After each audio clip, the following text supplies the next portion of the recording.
Sorry, I was just practicing fluid movement.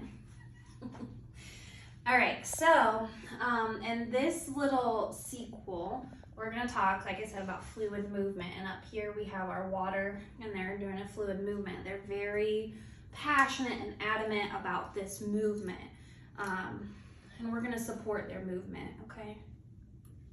All right, so the first thing that I want to touch on is the hypothalamus, which is right above the pituitary gland in your brain, is like your thirst receptor.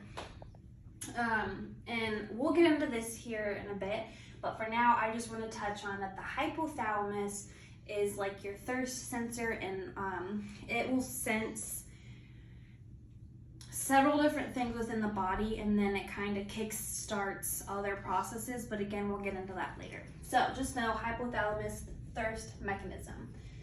So then we're going to touch on the amount that enters the cells and the amount that is outside of the cells. So in the last episode, we talked about how water will carry like nutrients into the cells and everything else like that. So here it's important because water, we want to have that homeostasis. So the amount of fluid that goes into the cell needs to be equal on the outside. And this is something that we'll touch on later, but this is important because if there's that imbalance, then it can cause several problems. So that's why it's very important to have fluid in equal to fluid out.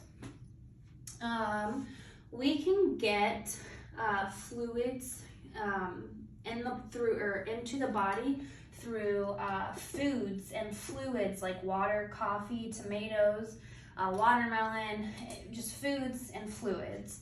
And that's the cell metabolism. Then they are lost through our feces, urine, that is a toilet, and then sweat, that is sweat, and air, that is exhaled, that is air being exhaled.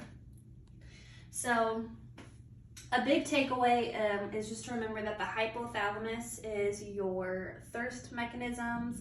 Fluid in needs to be equal to fluid out.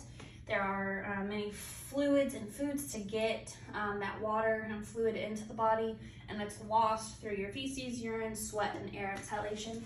Come back for more.